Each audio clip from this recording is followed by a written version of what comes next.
Hello, चला बघूयात triple लेअरचं toasted veg sandwich. साहित्य बघूयात. सँडविचचा मसाला, उकडलेला एक बटाटा, हिरवी चटणी, बटर, ब्रेडचे स्लाइसेस आणि काकडी, कांदा, टोमॅटो आणि ढोबळी मिरचीचे स्लाइसेस.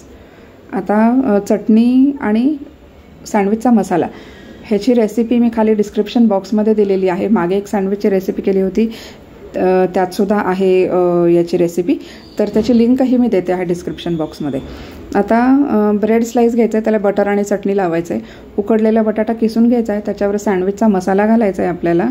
सँडविचचा मसाला घातल्यानंतर त्याच्यावरती काकडी, टोमॅटो, कांदा आणि ढोबळी मिरची ह्याचे स्लाइसेस ठेवायचे आहेत. नंतर दुसऱ्या स्लाइसला आपल्याला पुन्हा एकदा बटर आणि चटणी लावून घ्यायचं आहे आणि चटणीची जी बाजू आहे ती त्या स्लाइसेसवर ठेवायची आहे. त्याला वरनं बटर लावायचं आहे पुन्हा त्या स्लाइसला. काकडी, टोमॅटो, कांदा, ढोबळी मिरचीचे स्लाइसेस ठेवून घ्यायचे आहेत आणि आपल्याला सँडविचचा मसाला घालायचा आहे त्याच्यावरती.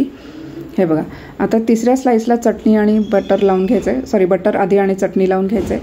चटणीची बाजू स्लाइसेसवर ठेवायची आहे. तवा गरम करायचा आहे, त्याच्यावर बटर स्प्रेड करायचं आहे आणि हे जे सँडविच आहे दोन्ही साईडनी लो टू मिडियम फ्लेमवरती टोस्ट करून घ्यायचं आहे छानपैकी. तुमच्याकडे ग्रिलर असेल तर उत्तम, ग्रिलरमध्ये तर खूप छान इव्हनली टोस्ट होतं. आता हे बघा, दोन्ही साईडनी मी छान टोस्ट करून घेतलेलं आहे आणि अलगद हे काढायचं आहे सँडविच तव्यावरनं आणि ते कट करायचं आहे मधनं, त्रिकोण, रेक्टँगल, जो तुम्हाला शेप हवा असेल तो, आणि टोमॅटो सॉस बरोबर मस्तपैकी सर्व करायचं आहे. तर आता कट करताना सुद्धा अलगद कट करायचं आहे, कारण ते लेयर्स व्यवस्थित विस्कटले नाही पाहिजेत, नीट बसले पाहिजे. हे बघा, आपले लेयर्स खूप छान दिसत आहेत. नक्की ट्राय करा, सोपी रेसिपी आहे. थँक्यू.